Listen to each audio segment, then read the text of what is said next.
Greetings, geeks. Welcome to episode 694 of Geeks in Space. I'm Rob Commander Taco Maldo, and joining me today in Pretend Low Earth Orbit, I have Rob Roseboom. Hello. And Chris DeBona. Hi. Gentlemen, it's so early. We're almost to episode 700. We are.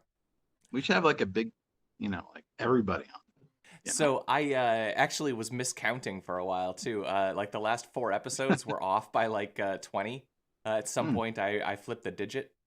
So I actually went through and fixed in the titles of the YouTube, I fixed the numbers, but on the episode in the footer on the graphic, it still says the wrong number, of course, because I don't really feel the need you didn't fix your scripts. Yeah. I didn't feel the need to re-encode all the videos and like special edition out the footer. Yeah. I mean, if that's how little effort you want to put into it, I guess that's fine. Well, I'm not sure if you're aware of this, but I don't think that anybody has ever listened to a Geeks in Space episode after about 48 hours on the YouTubes. We do get a lot on the SoundCloud. Really? That's nice. Yeah. Well, let's please them by having a great episode today, boys. Oh, yeah. Well, the good news is that by 2031, there's going to be slightly less large objects for us to dodge in Pretend Low Earth Orbit because NASA's going to crash the space station into the Pacific Ocean. Do you have any idea? Maybe Chris would know this answer. Do you have any idea how much of the actual space station will make it through re-entry? How much of it will burn up or smash in the ocean? I think a fair amount of crap's going to hit the ocean. I mean, it's a big piece of equipment, and it's got those very durable. It's got a lot of durable pieces that are not likely to just go, and flare up and go away. I mean, so like the solar panels, you're never going to see another solar panel, but like the trusses, those like are the truss arms, those are strong, man, and they're made of usually like titaniums and the rest. I don't think they're going to burn up. Well, what was it that crashed in Australia? Which time? Australia. No, there was something big that got crashed in the outback. I dropped some poop out of the satellite and it hit Australia. You're just trying to punish your friends for not inviting you to LinuxConf in 2004? LinuxConf EU. No, that was the one. I think I went to that one, or 2006, where I had to explain slash code. I still hate you for that. I'm sorry. It was really Bates's fault, but yeah. I think that was just an excuse to give you a free plane ticket to Australia. But no, that was a different conference. Yeah. But yeah, I wonder, like I'd imagine some things are going to get through just fine and just hit the ocean and sink to the bottom. So all I'm saying is that we're still doing the podcast in 2031. Maybe we rent a salvage ship. Ooh. Hear me out. We get some coordinates and we go and we get us the space station. It'd be nice. Well, the thing is, I hate to say it, that's a lot of resources in low Earth orbit that we could use later, I'd sort of want them to rather push it into a stable orbit and just leave it. You know what I mean? But wouldn't it cost like hundreds of millions of dollars to push it to a stable orbit? It's going to cost hundreds of millions of dollars to probably deorbit it. They'll find a way. Bye, Rob. Where'd Rob go? Oh, no. He lives in the worst internet place in the world, I assume. Oh, bye. That's what I've heard. He's back. Yeah. Guess who's back? Soon you'll see. You'll remember Rob belongs to thee. Whoa. I wasn't gone that long. Yeah, long enough for us to compose an entire opera about you. Oh, I was thinking that I lost my autonomy, Well, Rob, I'm with you. I think we should get a boat. We should go out there, but we should have like lottery tickets or something. Because I mean, if we even manage to see a piece falling, that would be extraordinary. So there's actually a story we didn't post. Let me bring it up. So Jeff Bezos is taking. So he's ordering this boat. Really big boat. Okay. I almost put that in the That channel. story is BS. Well, anyway. What's BS so about it? They had to like cut a hole in a bridge and then fix it to get it out of. So the shipyards he's using are famous for being deeply inland and away from the ocean itself. So whenever they build a big boat, they have to do extraordinary things to get the boat out of there. And it's like, inches on either side. it's really stupid. Okay, Well, this is just a dumb thing. All right, so the reason that this story is BS is because the media is making a big deal about it, but prior to 2017, they did this regularly. It was just a normal thing. It wasn't a big deal. They do it all the time. Well, they do. Yeah, they do it for all kinds of shipbuilders. Yeah. What's different about this is that that particular bridge is a national landmark. Right, but they used to take it down before 2017. They used to take it down regularly. When they rebuilt it, they said they weren't going to ever take it apart again this last time. Right. I agree with you. It's mostly a sensational story. Yeah. But there are little bits of it that are different. Oh, sure. Anyway, so he's building this enormous boat, right? And he's building a what's called a yacht tender, which is, merely 120 feet long. Is that the yacht? Is that the yacht you ride to get to your yacht?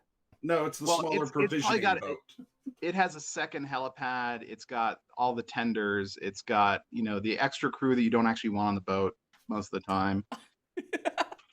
It's got more. It can refuel if it has to. It's like an oiler for an old World War II destroyer, right? So he's building a fleet. Well, no, it's just two. It's like a boat and one on the side. A boat and support boat. Yeah. That's kind of amazing. But then the support boat undoubtedly has a couple of its own tenders as well. That's right. Oh, no, that's its function, is to hold the tenders, right? All right. So but then those boats get tenders for the people who are too uncool even for the little boat. So then they just drag them on inner tubes, behind the boat. So I'm going to share this town. So the Ocean Co. shipyard is basically over here. Okay. Right. So to get anything out to the ocean, you have to, and actually they're taking it to a different Ocean Co. shipyard to put on the masts and the other equipment that are very, very tall. So it's going to go from here, this little town, and it's going to go, blah, blah, blah, blah. It has to cross under all these bridges and or drawbridges or destroy them and rebuild them. Just get a good head all of steam. The way to basically here, right, where the second Ocean Co. shipyard is. Then it goes out to sea, right? So it's it's like what you were saying. This is nothing new. But the reason I brought this up is because he's timing it so that this boat should be ready probably for next year, and maybe the year after, but plenty of time for it to make its way into the Pacific Ocean and wait and catch things, right? Maybe the second boat has a really big net that it sticks out the back. All right. He catches parts. He can get some extra engine parts, trusses. Didn't he get a bunch of Apollo stuff back in the day? Oh, it may have been Paul Allen who did that. There's a lot of people who try to buy and Jurvetson bought a ton of stuff, but yeah. I just don't know what the public's going to do when they find out he's actually bought some of those military dolphins to protect the right? They're right there. They're right over here in the. Ambaloo says that the thing that we were talking about in Australia was of course Skylab. Skylab crashed in Australia when they did that hit Australia? Yeah, I guess it did. And there were chunks. Yeah, you remember from our rewatch of Real Genius? He's like, "Oh, isn't that the satellite raining debris all over Central Europe?" It's like you do. Yeah. So the dolphin is here on the map. Okay. In case you're wondering, Next to that's Hague. where he was last time I talked. Saw his radio signal. Although I'd imagine that Russia is trying to take all of their military dolphins and send them to Ukraine or something, the border of Ukraine near Belarus. Yeah, there's a lot of use for a military dolphin in the Ukraine. Well, or putting dolphin costumes on their seals to make us think they have more dolphins. Ah, yeah, good point. Mm-hmm. This is like when they made fake airports during World War II to trick bombers. Yeah, fake tanks and everything else too. Yeah, so I'd imagine they're carrying the dolphins over land and then just dropping them off here. It's just they got dudes dragging them with ropes. Well, they probably have some sort of version of that goldfish aquarium car that we had a while ago. Where the dolphin just sits in the tank and wherever it swims, the little car That'd goes. Be so cool. You've made the connection. It's happening. I'd be really careful, Robert. You know, Russia has anti-satellite weaponry. You know, you could there could be someone aiming right now. Some strange phone calls coming in later today, I think. Raise the deflector shields. That's okay. No one will get up my driveway. I'll have plenty of time if they come to get me. Right. Oh, it's true. So there's a Peacemaker thing. I didn't post this. Yeah, I just put that up as a placeholder so that we would have the opportunity to talk about Peacemaker if we so desired. It's just a video clip from last week's episode where he goes off on a tangent listing all the people he could have killed or whatever. They could have killed or framed instead of his dad. Yes, because part of the plot point is they end up framing his dad for a crime he committed. Oh, I remember that. That was very because funny. You know, they're just lazy about it. They're like, you know, I don't know. It's his first person I thought of. So it's a list of people that they could have used to frame instead of his father. And, you know, half of them aren't even really people. Grover, Princess Peach, Ronald McDonald. It's just a really good clip of sort of improving like 80 different people you just come up with off the top of your head. And only like 5 or 6 of them ended up in the episode, but I think there was a bumper at the end with like a half a dozen more because I had seen quite a few of them. It's a cute sequence. I'm looking forward to watching it. I tell you, man. So, Rob, did you watch this week's Peacemaker? I did.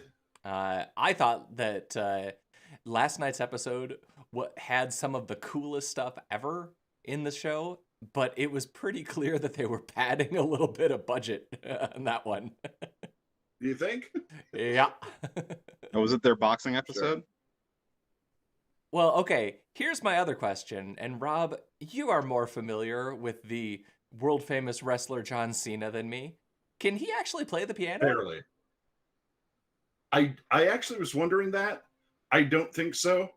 And also, if you look at his hands, you'll see that he's not actually playing along with whatever music they're playing. There were a lot of chords that were right. But like so Kat and I were trying to figure out were they CGI'd or was it just careful, like get your hands in the right spot and take two, but there was a couple of shots where there were like, you know, multiple measures of notes that looked right. Now I don't play piano either, but I do play guitar enough to like at least think I thought that it was right. But yeah, I don't know. There was a lot of padding in that, and then during the big butterfly sequence, there's a costuming sequence for a bad guy, which was obviously very cheaply done, but it's still really cool. I thought that sequence was gorgeous. Yeah, I don't know. John Cena was in wrestling at a time that I was no longer interested in wrestling. Yeah, that's fair. I thought that I really like what they're doing with the plot. I think that that's a really fun plot. Yeah, I enjoyed the show quite a bit.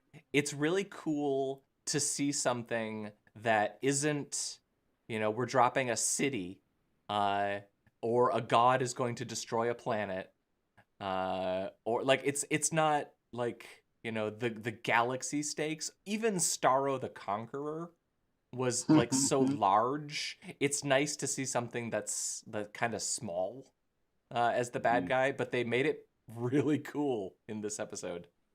All right, I'm not really listening to you guys because I don't want to engage. I'm not sharing any plot points. Yeah, we're being careful. It's not that I'm ignoring you. I'm studiously ignoring you. So fair enough.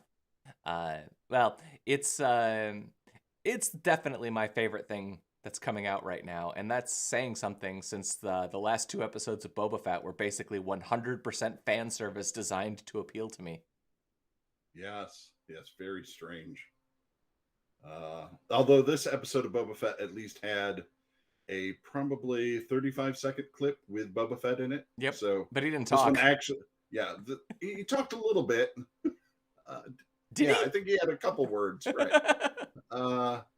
So at least this episode of Boba Fett actually had Boba Fett in it. But yeah, as far as like a show that has a limited amount of episodes, if you're trying to tell a story, clearly I think they've just decided the Book of Boba Fett is like a transitional piece to hide the second season of The Mandalorian, and maybe some other spin-off that I'm unaware of.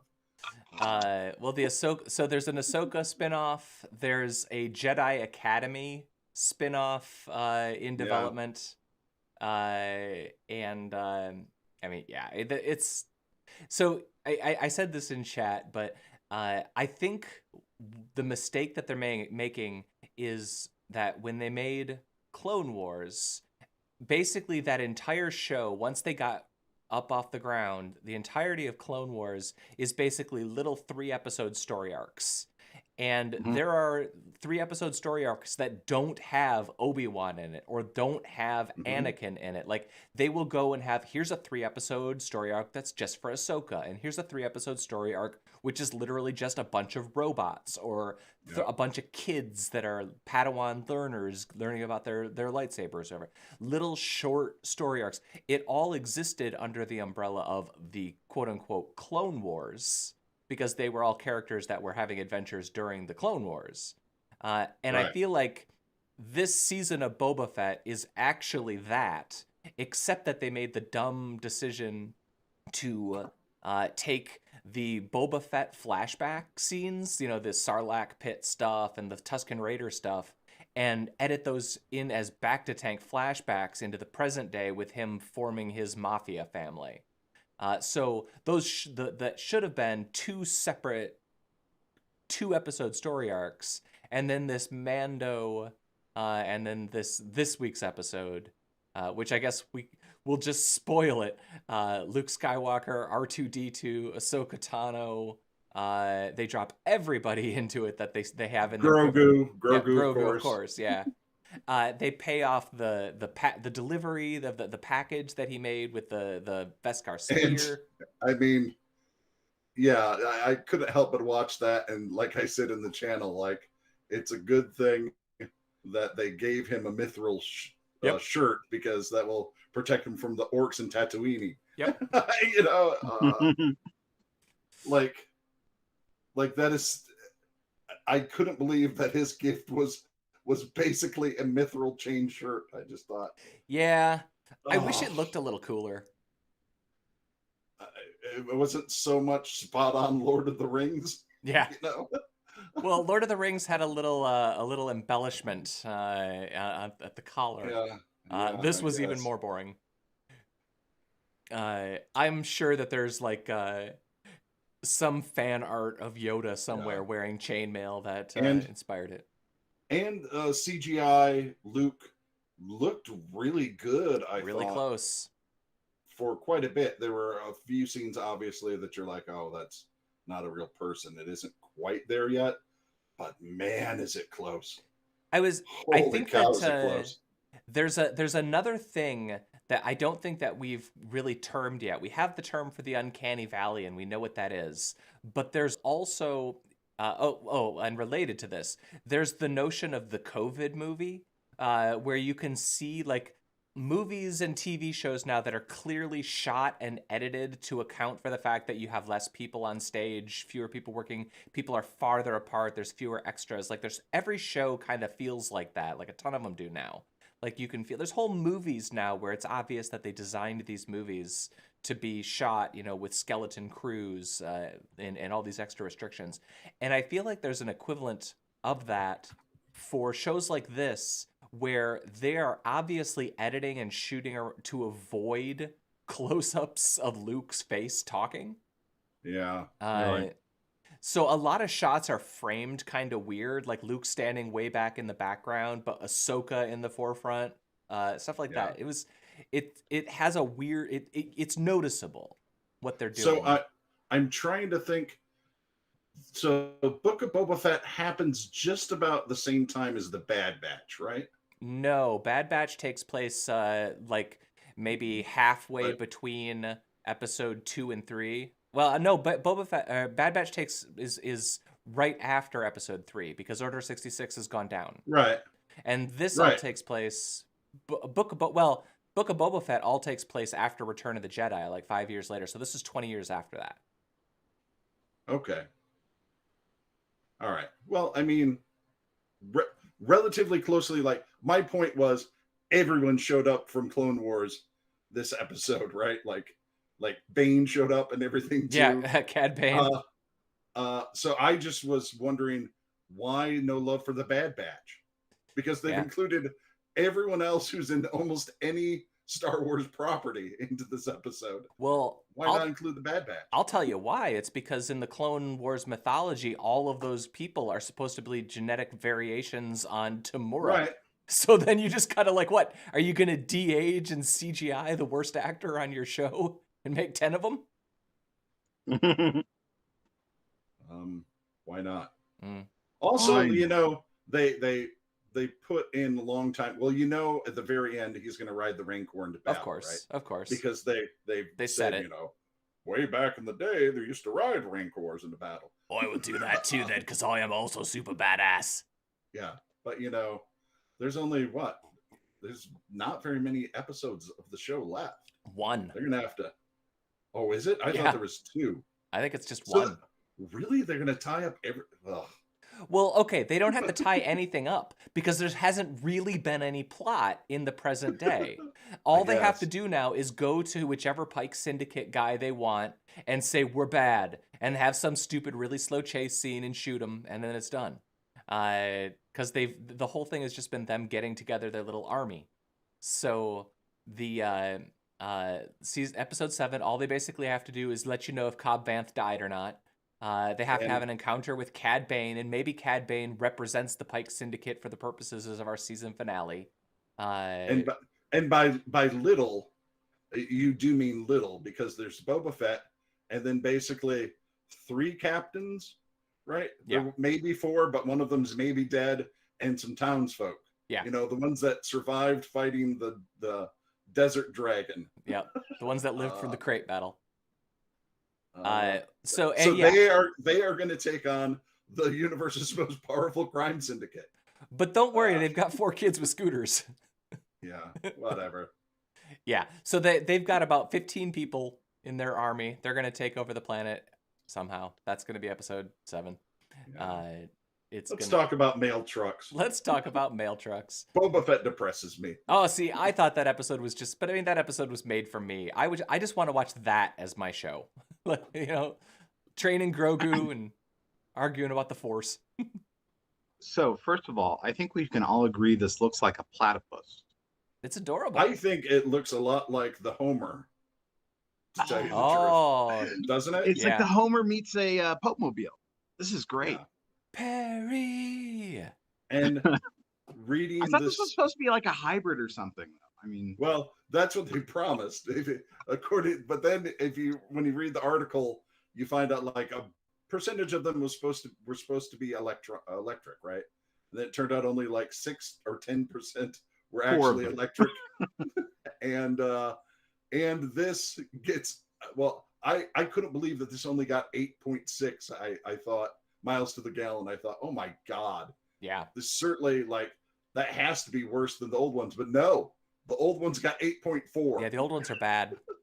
Oh, so this is better, is what you're saying. Upgrade.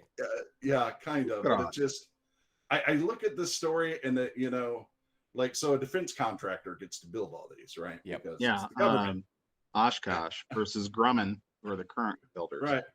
And I just think, if you're really, what if instead of giving out a whole bunch of money to the big automakers, why don't we just have them build our vehicles, right? And we have, and then we work out some sort of deal where they also service them. Think about how much money that would generate the auto industry. Well, now it's just generating it for the military-industrial complex. That might show me to be not like a super smart car guy. One, DeJoy should be out of the postal service. He's a disaster. But I know you guys have cars. I have a car. I don't have a car. My worst mileage is just driving around town, doing errands, and the rest. Sure, right? You're getting 14 then anyway. That's optimistic, but yes, I'm not getting great mileage when I'm just driving around town, right? Which is why a little plug-in hybrid electric is really kind of appealing. We've got the Prius, but we also have the Audi. The Audi does not get good mileage, just tootling around where we live, right? So, and in fact, I would say it's not so far off from this guy. Okay, so if their goal is longevity and the ability to go and stop at every mailbox, is it going to get much better than this with an internal combustion engine? Or are we going to have 1,000 pounds of lithium-ion batteries under each one? You know, I mean, I think I don't know. For me, this comes down to the same thing as SLS. You know, somebody wrote up a contract, and this does not exist. Like no rational business would do this way. Yes. But we don't run our government like a business. We run it like mentally deranged, brain dead morons. Because that's how you manipulate the system to get your votes in exchange for government contracts. Not that I'm cynical about government. I would say, wow, that's a cynical look at things, Mr. Mulder. Am I Why wrong? are you so cynical? Am I wrong in any way? Well, I don't think someone who's brain dead would do this because they couldn't do anything. Brain dead in the abstract. It's clever in the local. It's clever for them. It's horrible for America. Sigh. There's I think an episode of the 99PI podcast where they talk about the design of the original mail truck, and it's actually really interesting if you're interested. The original mail truck is really interesting, and it was done really cheap. And it's crazy, like how embarrassingly ugly and inefficient this will be, and to meet up. And it does. The mail trucks do have like a handful of really weird things, weird requirements, but yeah. Well, like you have to look like a platypus for one. I mean, that's gonna really, unless you're underwater, that's not great for aerodynamics. Just looking at the ground clearance of this thing, I mean, like Rob, both you and I know that this would not be able to get through half of a Michigan winter. No, that mail truck right now could literally not deliver my mail right now. There's too much crap out there. It would bottom up for sure. I mean, the wheels look small, but maybe it's because it's actually a much bigger truck, right? That's possible, but that doorway is probably doorway height. Yeah, I was judging by the steering wheel and the mirrors. Now, I guess it is possible that they have a 48-inch steering wheel, and those mirrors are actually as big as my flat screen. but yeah, you're right. I'm betting they're probably 7-inch clearance.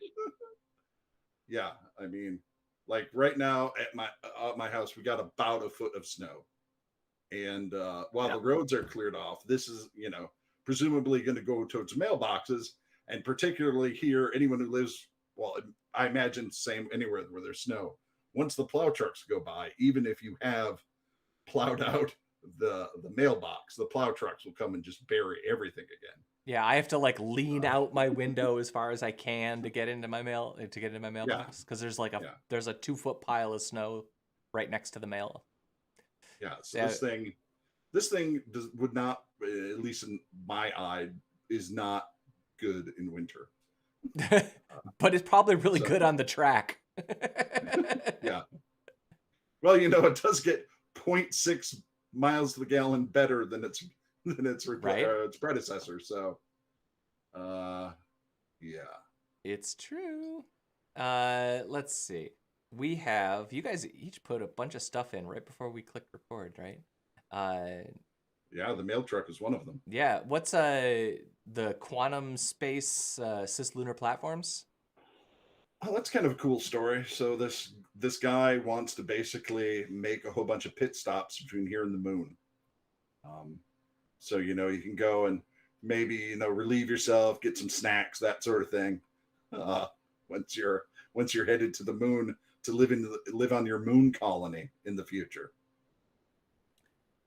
What is literally these are orbiting vending machines?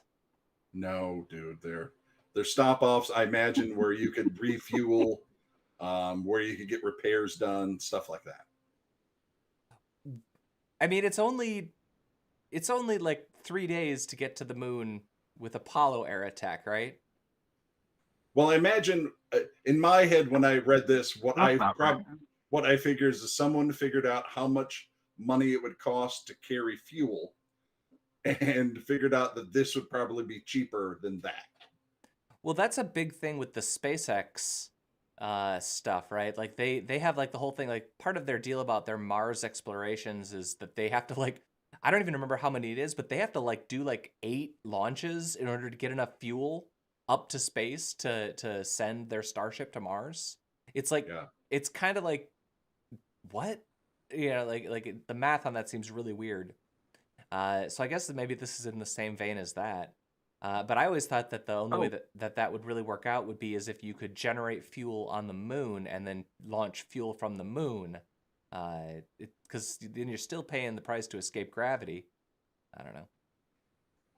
I found a picture of their proposed satellite. It's not that one. It's really weird. Here you go. Let's share this tab. Is it going to be joke or weird? There it is. Oh, there it is. I hear this one gets 5.6 space miles. Yep. To the gallon. Yep. That checks out. So. For the podcast listeners, I just re-showed the dumb-looking postal truck again. It was funny, I assure you. Yep. Although I don't think you can ship fuel, hydroxine, just like a normal post office. Like you can like a coconut. Pineapple. If you show up with like a fuel tank with tetrahydroxy, whatever it's called, and you just like slap a label on it and says L1 space, what do you think they'd do? I think the postal service should reach higher. That's all I'm saying. They could barely deliver their own mail after they've had their current bureaucracy. Say what you will about the U.S. Postal Service. FedEx just said for consumer shipments, they're not promising overnight delivery until they get over their staffing and COVID problems. Honestly, I feel like that's fair. I mean, I do too. I think it's nice that they warn people. Yeah, we're joking about it, but maybe it could be something that the post office actually makes money on. They promise delivery to the moon and say 1 to 2 months, and then we see how many people want to send nonsense to the moon. Oh, people would. They absolutely would. See, I think you fix the post office by just figuring out some sort of way. You get some grandma. Her name is Maud.